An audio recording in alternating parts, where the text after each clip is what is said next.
আসসালামু আলাইকুম। কেমন আছেন সবাই? আশা করি অনেক ভালো আছেন। ১,০০০ টাকা কেজি, ১,২০০ টাকা কেজি হচ্ছে স্ট্রবেরি ফল। কিন্তু ব্যাপার হচ্ছে আমার কাছে খাইতে মজা লাগে না, একটু মজা লাগে না। ড্রাগন ফল আমার কাছে যেমন মজা লাগে না, ঠিক তেমনই হচ্ছে স্ট্রবেরি ফল মজা লাগে না। কিন্তু ব্যাপার হচ্ছে আমাদের মতো কৃষকদের জন্য এই স্ট্রবেরি ফলটা কিন্তু দারুণ একটা আশীর্বাদ। কারণ হচ্ছে বাংলাদেশে যে সমস্ত স্ট্রবেরি পাওয়া যায় বেশিরভাগই হচ্ছে আমদানি করতে হয়।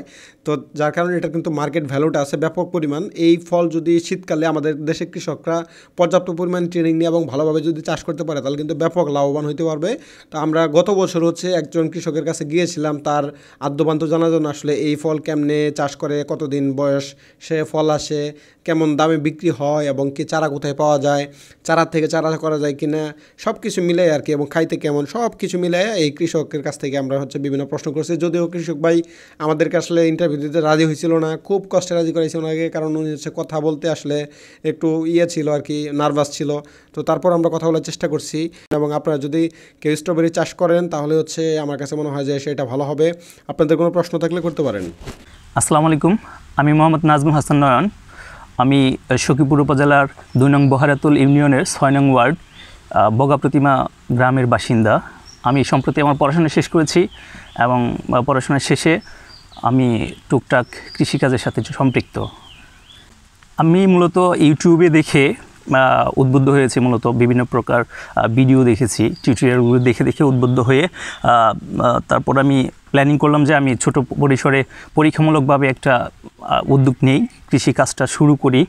তারপরে আমি হচ্ছে একটা ডিলারের কাছ থেকে, আপনার গাজীপুরের, ওর কাছ থেকে অনলাইনে যোগাযোগ করে চারাগুলো নিয়ে আসি। সেটা হচ্ছে নভেম্বর মাসের 10 তারিখের দিকে। তো তখন থেকে আমি তারপরে আমার মাটিগুলো বা আমার ফিল্ডটা পরিচর্যা করে চাষ করে তারপরে এই বেড আকারে আপনারা দেখতে পাচ্ছেন এরকম করে চারাগুলো লাগিয়ে দিয়েছিলাম আর কি। একটা থেকে আরেকটা দূরত্ব হচ্ছে 18 ইঞ্চি, আর বেডটা হচ্ছে আমার 2 ফিট। হ্যাঁ, ড্রেন হচ্ছে 14 থেকে 16 ইঞ্চির মতো। আমাদের দেশের ওয়েদারের সাথে মূলত এই ফলটা যায় না, এটা বিদেশি ফল, এটা শীতপ্রধান দেশে হয়। আমরা পরীক্ষামূলকভাবে ইভেন যদিও এটা বিদেশি ফল, তবুও আমাদের বাংলাদেশে অনেক জায়গায় চাষ হচ্ছে। আমি মূলত চাষ করেছি এটা দোআঁশ মাটিতে সব প্রকারের সবজি বা ফল ভালো হয়, সেটা আমরা জানি। মোটামুটি আমি আপনারা দেখতে পাচ্ছেন আমার ফলের অবস্থা মোটামুটি ভালো। এটা একটা উচ্চমানের ফল, উচ্চ মূল্যের ফল। এখন বাজারে এটার দাম আছে প্রায় 1000 থেকে 1200 টাকা কেজি আর কি। জমিটা আগে পরিষ্কার করতে হবে, তারপরে ট্র্যাক্টর আছে, ট্র্যাক্টর দিয়ে চাষ করতে হবে। কয়েকটা চাষ করেছি আমি, কয়েকটা চাষ দিয়েছি আর কি, যেটা 6 থেকে 7টা।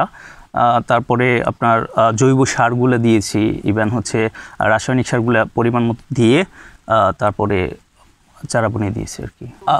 যত আর্লি করা যায় তত ভালো। অক্টোবরের শেষের দিকে, শীতের শুরুর দিকে, যেটা অক্টোবরের শুরুর দিকে বা অক্টোবর মাসে রোপণ করলে বেশি ভালো হয়।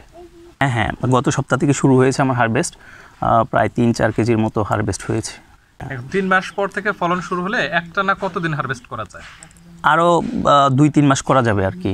2-3 মাস পরে আবার, হ্যাঁ, ফল শেষ হয়ে গেলে আবার এটা জুন-জুলাই মাস থেকে আমি আবার আমার প্ল্যানিং আছে, এখান থেকে আমি চারা উৎপাদন করব, চারা উৎপাদন করে ওইটাকে সেল করব আর কি।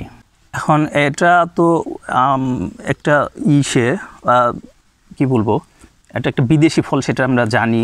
এই ফল আমাদের দেশে উৎপাদন করতে গেলে বা ভালো সুস্থ সবল চারা বা ফলন বেশি পেতে হলে পরিচর্যা অবশ্যই বেশি করতে হবে, আমাদের অনেক বেশি পরিশ্রম করতে হচ্ছে। আমি মূলত এটা ছোট পরিসরে শুরু করেছি, এটা টেস্ট করার জন্য আর কি। আমার প্ল্যানিং আছে যে আমি বড় পরিসরে করব। আমাকে দেখে উদ্বুদ্ধ হয়ে অন্য বেকার যারা আছে, ইভেন হচ্ছে আমাদের ইয়াং জেনারেশন যারা আছে, ওরা যেন উদ্বুদ্ধ হয়ে ওরা একটা কর্মসংস্থান করতে পারে, ইভেন হচ্ছে এই কাজটা করতে পারে। এটা আমার পরীক্ষামূলকভাবে চাষ ছিল, মোটামুটি বলা যায় আলহামদুলিল্লাহ আমি সফল। এবং আমার পরিকল্পনা আছে একটা বড় পরিসরে করব। ওইদিকে একটা জমি হচ্ছে আমি পরিষ্কার করে রেখেছি অলরেডি, আপনারা দেখতে পারবেন। ওই জমিতে আমি বড় পরিসরে করব ইনশাল্লাহ। অ্যাকচুয়ালি মালচিনে অনেক সুবিধা আছে, সেটা হচ্ছে মালচিন দিলে জমির উর্বরতার যেটা আর্দ্রতা ঠিক থাকবে, আগাছা হবে না, এবং হচ্ছে সার যেটা এটা কম লাগবে। তো আমি যেহেতু করেছি, পরীক্ষামূলকভাবে করেছি, তো একটু এই ছোটো জমির জন্য মালচিং নেওয়াটা আমার জন্য একটু টাফ ছিল, কারণ মালচিনের যে রিল ছাড়া ওরা হচ্ছে খুচরা বিক্রি করে না, তার জন্য আমি মালচিং নিয়ে আসিনি। তবে যদি বড় পরিসরে করি তবে মালচিং দিয়েই করব, সেটা বেটার হবে আমার মনে হয়। এখানে 2-3 শতাংশ জমি আছে, এখানে চারা আছে প্রায় 350 মতো, অলমোস্ট 15 থেকে 16 হাজার টাকা। এখন ইনশাল্লাহ এখনও যে ফুল এবং ফল দেখা যাচ্ছে, এগুলো সব যদি আমি করতে পারি, পারফেক্টলি হারভেস্ট করতে পারি, তাহলে আমার মনে হচ্ছে যে 20-30 কেজির মতো হয়ে যাবে। তো এটা যদি আমি বাজার মূল্য ধরি 1000 টাকা করে, তাহলে 20-30 হাজার টাকার মতো আসবে এখান থেকে মনে হচ্ছে। আর এটা তো আসছে, তারপরে জুন-জুলাই থেকে আবার এই যে আপনার চারা থেকে দেখছেন, এই যে এখানে দেখেন রানার থেকে আবার নতুন করে গাছ হচ্ছে। এই গাছগুলো আমি জুন-জুলাই থেকে বিক্রি করা শুরু করব। মূলত আমি আগেই বলেছি আপনাকে, এটা আমি পরীক্ষামূলকভাবেই করেছি, যেহেতু আমি আমার ভুলগুলো ধরতে পারি, কি ভুল হচ্ছে।